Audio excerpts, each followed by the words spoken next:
Karena Pak Anies juga menjadi salah satu sosok yang sering dikritis Pak Anies ya. Dikritik. Saya di pemerintahan, gini, kita bertiga di pemerintahan ini. Jadi Bapak di mantan pemerintahan. Jadi kalau berada di wilayah publik, maka kupingnya nggak boleh tipis. Kita dengarkan saja. Bila ungkapan disampaikan dengan akademik, baik-baik saja. Bila ungkapan kritik dilakukan secara kasar, itu ekspresi kemampuan dia dalam mengungkapkan. Tapi bagi saya yang sedang bekerja, ini semua adalah ungkapan pendapat rakyat. Baik yang mendukung, baik yang tidak mendukung, baik yang mencaci, baik yang kata-katanya kasar.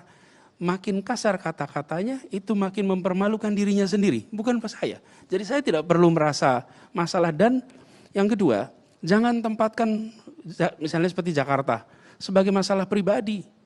Jadi ini Jakarta nih, saya tempelin di sini. Gitu ya, jangan baper. Ya, jadi jangan bawa perasaan. Ini Jakarta nih, ini kita bahas nih. Ada yang mengatakan plus, ada yang mengatakan minus.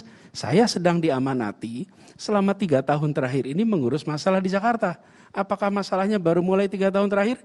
Tidak, masalahnya sudah ada lama.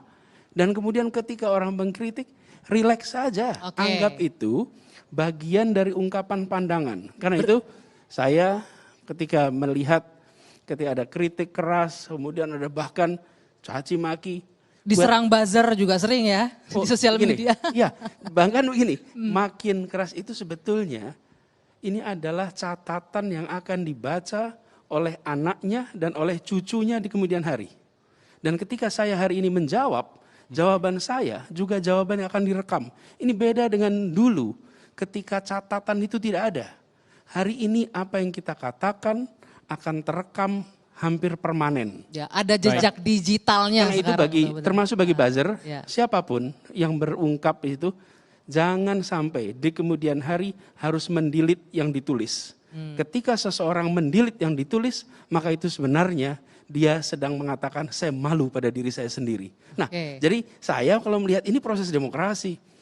Dari dulu sebetulnya ada ini, Mbak. Apa bedanya? Dulu obrolan warung kopi tidak terdengar. Kenapa? Karena tidak ada medianya. Hari ini ngobrol warung kopi terus tweet. Ngobrol di mana terus tweet. Jadi dulu telinga hanya 2, sekarang telinga ada 1.000, ada 2.000. Tapi kritik itu bukan hal baru. Kalau berada di wilayah publik, maka dia harus siap untuk menjadi kotak pos kritik dari siapapun. Nah, ini menarik.